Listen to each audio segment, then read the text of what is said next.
Well, hi, everybody. Bud Palmer, and welcome to the southern coast of California, where our show today is obviously on surfing, a violent, rugged sport that is rapidly gaining popularity all over the globe.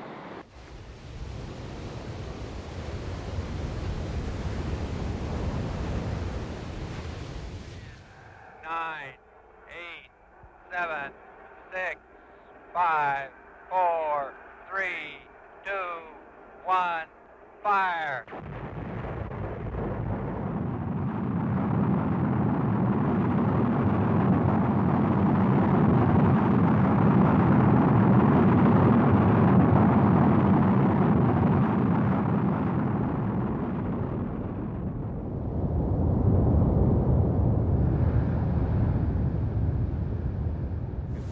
Surfers are like the first postmodern Indians. You know, we live simply. We're like coyotes. We live on the fringes of society. We take advantage of the freeways and the cars and everything like that. But basically, we live simpler lives. We stay healthier longer. We need less, medical care.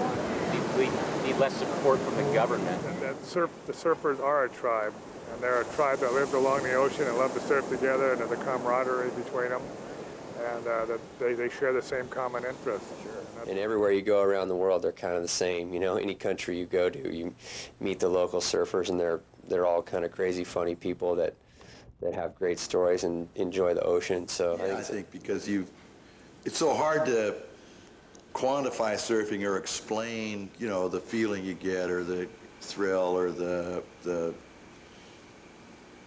emotional part of it, and you know that other people that surf understand that. So we have our own customs, our own language, our own style, clothing, hair. Surfing, you see guys that are my age out there surfing, you think it's wonderful that it still has that pull on you to be in the ocean and to be in the water. It's a magic feeling. If you've never had it, God, seek it, find it.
Just the elements make it the Wimbledon of our world, and the people that go there and gather there make it that way too. Just where it all emanates from. It's the core aspect of the sport is Hawaii. Hawaii was the place then when you were young, and the South Bay was a great surfing place, but the place everybody wanted to go was Hawaii. So.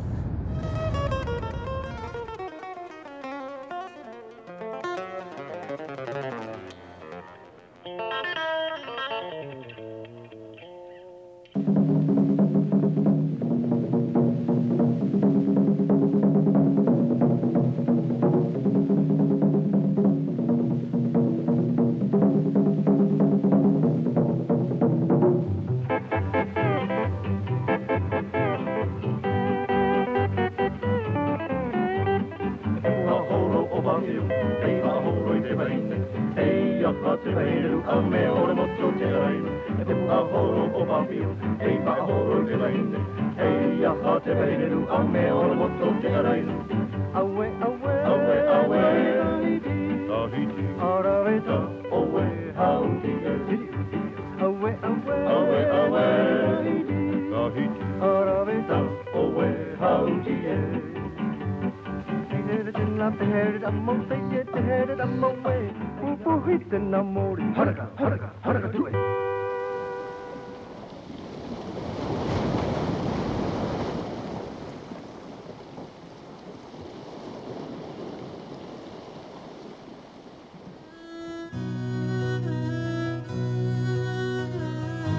You will never get a waterman like Duke Kahanamoku ever again, and a gold medalist, an Olympian, an ambassador of Aloha. Duke is like the great-grandfather of surfing, modern surfing. He's an inspiration. The Olympic champion first, which added all this credibility to him being a surfer, so he kind of raised the stature of surfing by how he was, how he acted, and who he was in his Olympic. You'd walk into a restaurant with a Duke and everybody stand up and clap. You know, it's kind of neat. And I go, are they clapping for me?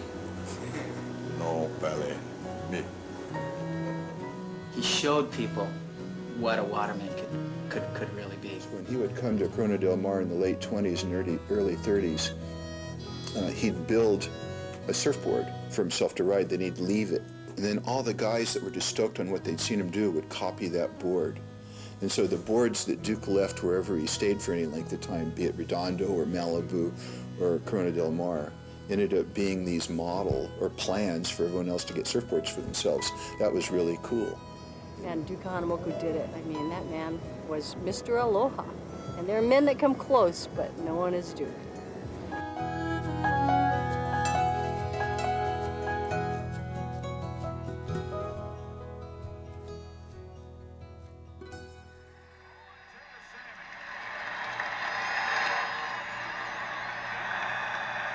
Place to be, I guess.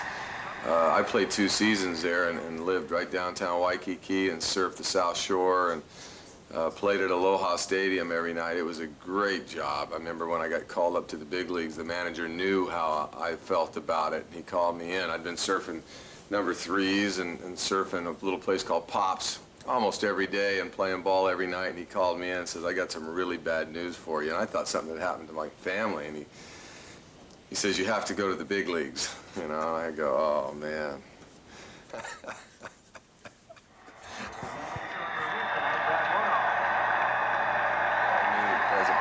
Once I quit playing after 12, 13 years, I was still always surfing. And now it's a rebirth. It's almost like a ceremony where you can go down and go through a purification ceremony if you're tapped into it. I call it going to church. I'm going to church. I'm going to go surfing.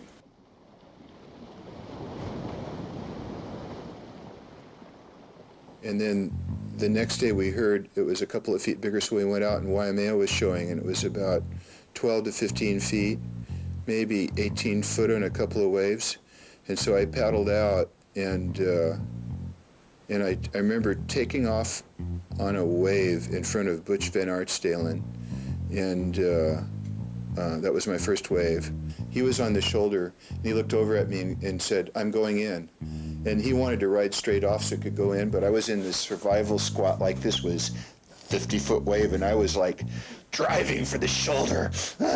And Butch is like he's on the shoulder looking back at me going, what the, I want to go in, I want to go in. So anyway, I got out of that wave without embarrassing myself anymore, and I caught another wave that was about 18 feet, and I remember going in that day and riding back to town to wash dishes at the Coco's, and thinking, I am king of the world. And I've never felt that good about myself ever again. And that's what it means to me, because I was hot stuff. All the old footage of Greg Knoll and Pat Kern and all the guys riding Waimea, I always just thought, that's insane. I'd love to surf there someday. Waimea, gosh, guys looked at it for years. It's just kind of a taboo spot. We'd look at it and go, geez, you think you're probably just going to die. So a bunch of guys, Munoz and Greg, and paddle out to sort of sit in the channel and look at it. And finally somebody paddled over and took off and got wiped out and didn't die. So it was like, oh, okay, that's good.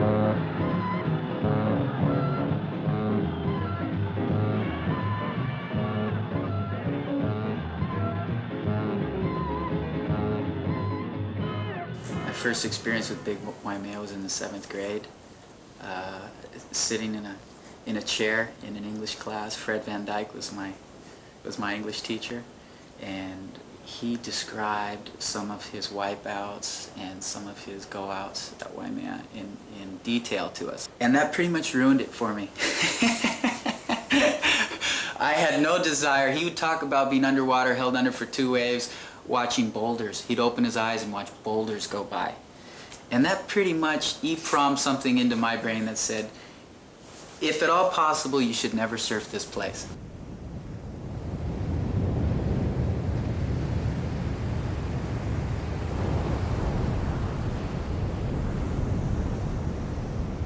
Do you know why man means? I have no idea what it means, but to me it means a scary place.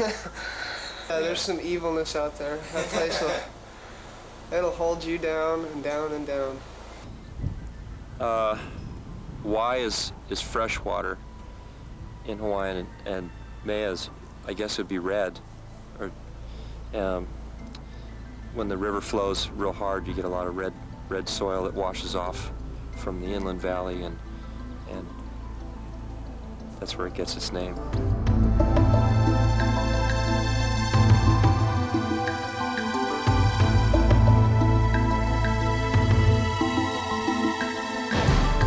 Pipelines, you know, in some ways maybe more challenging than Waimea, but to me Waimea was like the, you know, the Mount Everest of the surfing world, and that's kind of still what it is. I'd say it means a lot of things, actually. I'd say that it's a culmination of fear, respect, soul. I think a lot of it has to do with testing one's motives, actually. Why are you surfing? And is this right for you?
spots to check out for the big waves will be Swami's in the North County, La Jolla Cove, and Sunset Cliffs. Now, over the past 2 weeks, San Diego has seen more than its fair share of big waves, but that's nothing compared to the show nature is putting on in Hawaii. Sean Stiles reports.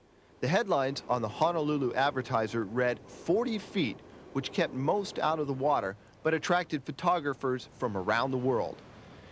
San Diegan Rick Doyle, who's known for his surf photography, flew to Hawaii to capture the huge waves on film for his upcoming film. Rick went to the only place that could hold that size of surf, Waimea Bay on the north shore of Oahu. In my lifetime, yeah, it's the biggest surf I've ever seen. It's the biggest surf I've ever photographed. It's I'd seen 25-foot plus waves, but nothing where a left breaks all the way across Waimea Bay. I've never seen that. That was history for me in my lifetime. Will we see surf this big again this winter? Probably not. Probably not again for another 20 years. 20 years. That was history for me. That was history for me. That was history for me in my lifetime. The headlines read 40 feet, 40 feet, 40 feet. Waimea closing out, got to be over 30 feet, you know, to break across the bay. I don't know, it's beyond my comprehension. It just looked way out of control, way too dangerous. In fact, I got suited up and I was going to try to get to the outside, and a wave closed out across the bay, and I said, this is out of anybody's control here. The other side of the bay has those rocks, and there's nowhere to go when it starts closing out. Nobody really has any business being out there. You'll get washed into the rocks and die.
Whenever it's really big and stormy, I usually ride my bike down there for a little entertainment. I mean, not that there's any waves ridden, but for a spectator or from someone from Texas, that's some of the most awesome stuff to watch. Those guys just kill themselves. I have total respect for all of those guys. That's beyond comprehension of surfing. I mean, they're going where we can't go. I learned a whole new respect for the sport. They could do things, they could take off where surfers couldn't take off, can't take off. And this boogie boarding Waimea shorebreak is, those guys are going for it. And I think there's a narrow window in anyone's life where they've got that kind of mentality where they're on the edge and they're going for it. We had a tight core of guys that started riding this place, and we all kind of pushed each other to ride bigger and bigger waves, and it just kind of fed off each other's energy. I guess kind of like how it was in the mid to late 50s when they first started surfing Waimea. Ricky Grigg calculated the force in a cubic foot of water at the wedge at 200,000 pounds of impact per cubic foot or something. So I mean, by all rights, the Waimea shorebreak should just rip you into little pieces. But somehow people are going out there and thriving, and it takes a level of mental freedom that I have yet to achieve, so I don't understand it at all. Try to think back when I was young, and there's no way to try to do some of the things these guys do now. And it's amazing. So it's amazing to me to watch it and see that they live to tell about it. One time I went body surfing out there, and my first wave, I got flipped in a somersault and landed like almost in dry sand. And from that point I went, I'm never doing that again. I'm never going to go body surf for fun, the Waimea shorebreak. Because it's not fun. It's like jumping off a cliff and you're going to land on dirt, you know. It's not like you're landing on water. You're landing in this potential, break your neck situation. I figured that they escaped from the asylum over there somewhere, I mean, gee, talk about getting pretzeled. I think they need a urine test.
I really love the way pelicans fly, and I really didn't think about doing it at the time, but I just took off on that wave, and it was such a clean, swooping type motion that I came in from way outside. Usually a lot of waves at the shorebreak will double up and pitch, and you end up just barely hanging on for your life, but this one just had a real smooth ramp, and I just came down. It just felt natural. I just put my arms out and just started to fly. My left arm was touching the wave like the pelican's left wing would be touching the wave, and I just flew right into the barrel. It's great. What is Waimea Bay? Courage. That's like the true test of tests. I don't care what you say, you can see it in a million videos. When you're there in person, it's totally different. When you're on the beach and you're sitting there and you're trying to motivate yourself to like jump through the shorebreak and go out, that's the feeling. That's Waimea Bay.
movies don't really give you a good idea of how gnarly and how far out it really is. It's by far, with all the hype of all the surf spots, one of the most intimidating and scary waves in the world.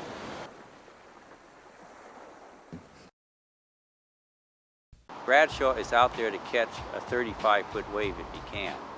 We were out there to catch 20 to 25-foot waves, and we found good excuses not to take off on the 30 and 35s. You know, the board's not waxed, or I was inside too much, or you were in my way, and all those things, you know, that you do.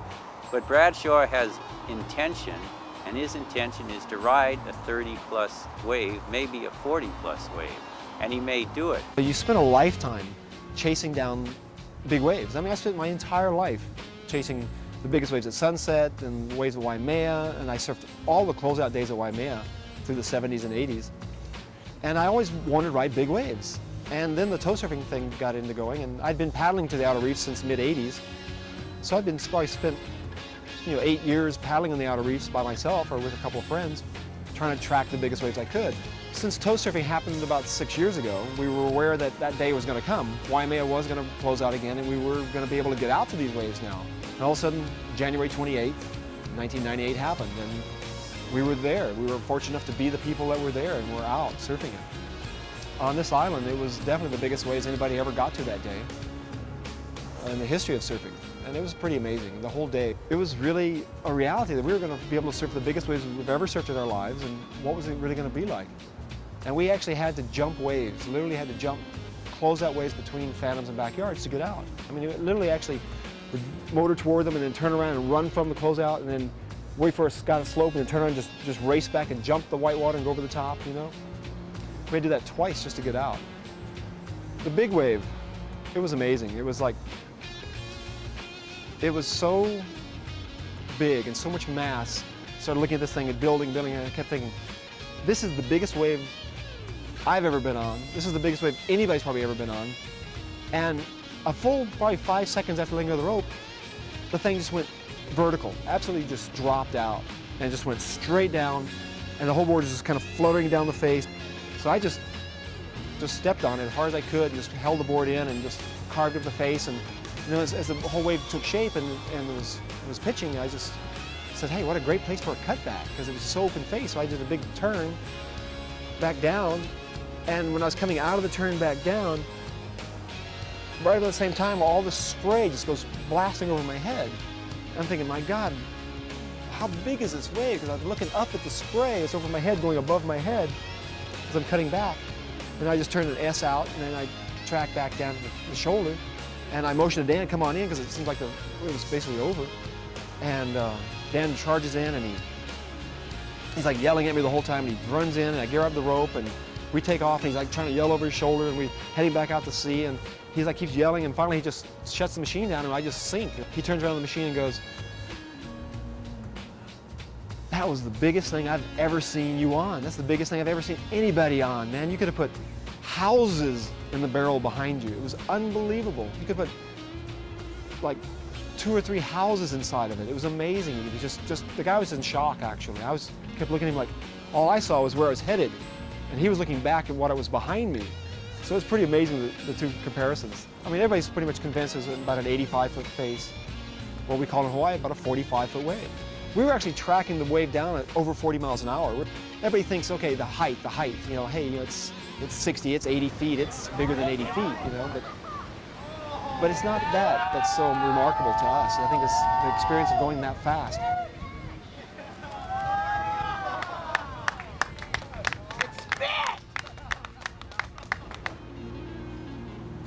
Sounds crazy, doesn't it?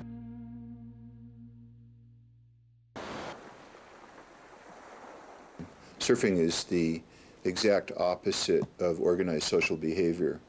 Therefore, it's always, you know, the surf industry is the ultimate oxymoron, you know.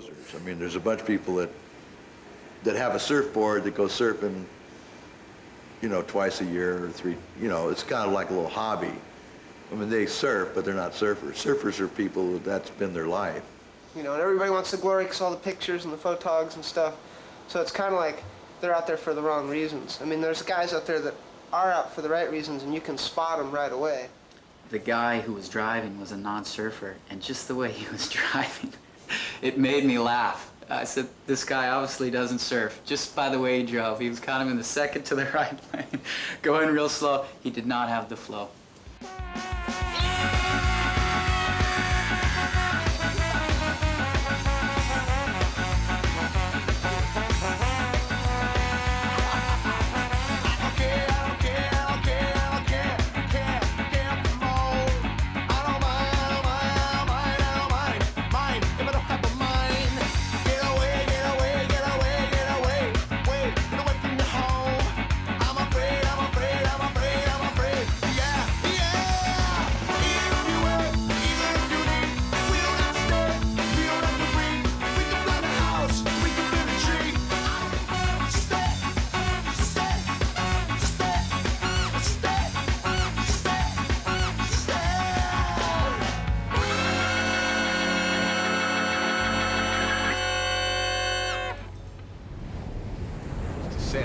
We'd get up early at 3 o'clock in the morning and we'd load the car, and all the fun that happened. I mean, you remember the waves, but what you remember the most are the people that you're with and all the crazy things that happen on the way there, on the way back. And I can remember peeking in the window of the trailer where the hula girls were changing at a luau at Wind and Sea one day, and it was Greg Knoll, and I found a little hole in the window where we could look in and watch the dancers change clothes, but everything went on. Surfing was kind of a maverick sport. The surfers used to do all kinds of wacko stuff anyway, so part of it was just covering what they did. Well, that was just a natural progression, is to put it in the movie. Yeah, let's drive the car off the cliff, or dress this guy up like a girl, or whatever, you know. So some of it was really bad humor, and some of it was merely corny, which is kind of fun. So, you know, worked for Buster Keaton.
Because a lot of surfers are natural pranksters, and a lot of those old movies capture that and kind of bring a little bit of surf humor to the screen, which in its own little way, it has its own humor, you know, our language, the way we act, the way we dress, the way everything.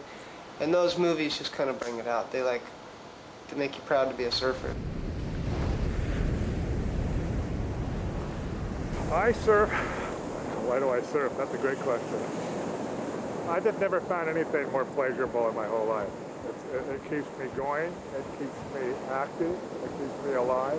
I don't know if I'd still be here. It keeps my heart, everything, physically happy in my mental state. This is supposed to be, football's a stressful business, I guess. I don't know if it is or not, but I think getting in the water is probably the best outlet I could imagine. I mean, my little 13-year-old boy, when he comes out back from a session, I love it, because he almost talks about the ocean and about surfing as being a spiritual thing. And I think it is. I believe it is.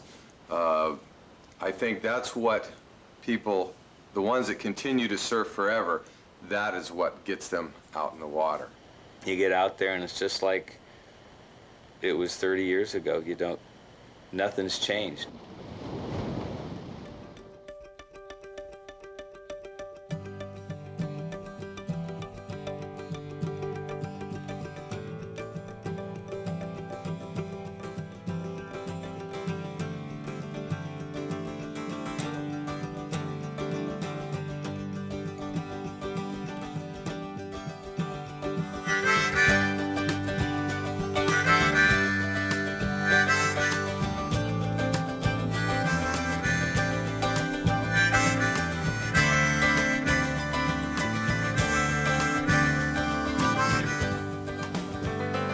are ships out on the ocean, boats floating on the tide.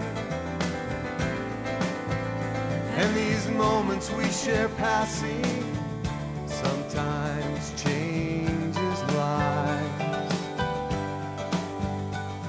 Tomorrow's winds may take us somewhere out to sea,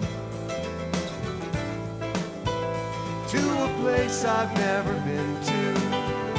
They call it destiny.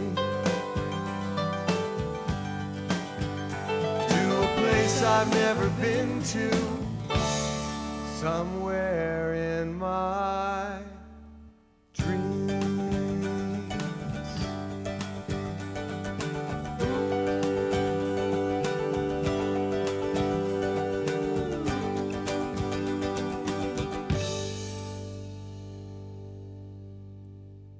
And everybody feels like all the surfers are a family.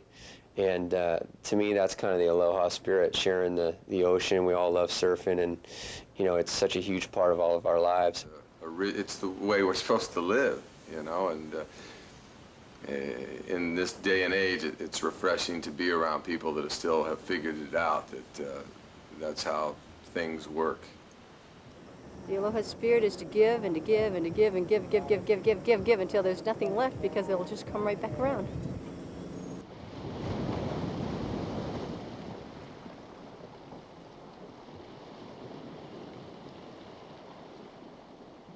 Pretty soon, unless somebody starts to bring it back. Aloha to me in Hawaii was RodgersSan. She was the word. Everything that it stands for was what she was all about. She was a major influence, always really calm, like always tried to calm me down whenever I was in like a tense situation, or it was just like a perfect aunt, you know? She just felt like your best friend, and someone who was very, very close to you, even though she wasn't. She just brought that Aloha spirit. Not to mention just beautiful and elegant. And I really actually see a lot of her in my eldest daughter as she's surfing now. So I think her spirit certainly lives on.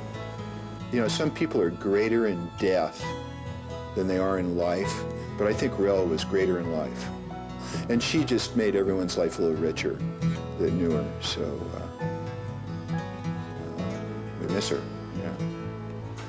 I'm playing baseball, you know, living in a whole other place, and she's made an impact on me. To the players and to some of the coaches, I tell them about RodgersSan, and I said, you know what her last request was to get carried down so she could taste the salt water before she died. That to me is something that I remember now. Every time I paddle out in the ocean, I stick my tongue in the water to remember that. Well, she was the grand dam of surfing, you know, just this sweetheart of a person, you know, that she...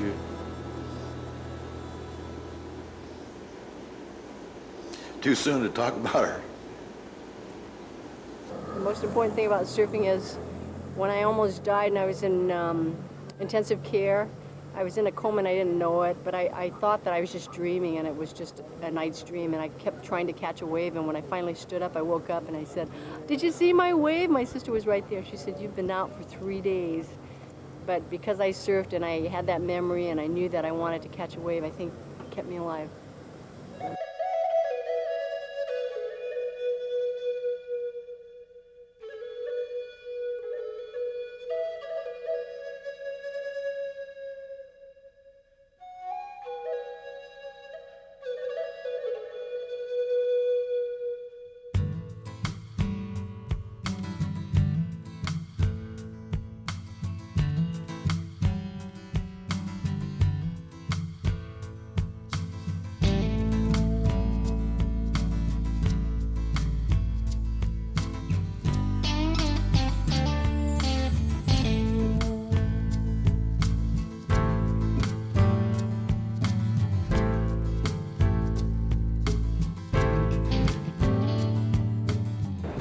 Worst of surfers are, you know, they should be pepper sprayed.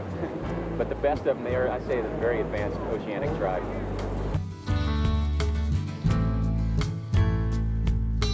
Crossing California with a dream in my mind. Caution to the wind, I'm leaving it behind. Tomorrow promises nothing, this I already know. But yesterday's wine is getting old. Well, so I'm back out on the highway. Do you ever recall? Back out on the highway chasing the stars. I'm back out on the highway, it feels like a long lost friend. Back out on the highway again.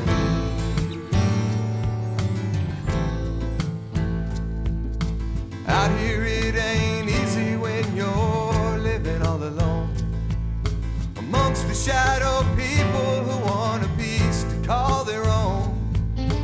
Business deals are ruthless, make a grown man sit and cry. But this open highway makes me high. So I'm back out on the highway. Do you ever recall? Back out on the highway chasing stars. Back out on the highway, it feels like a long lost friend. Back out on the highway again. Have you ever seen the Northern Lights or the Southern Cross when it dances in the sky? Well, have you ever felt like crazy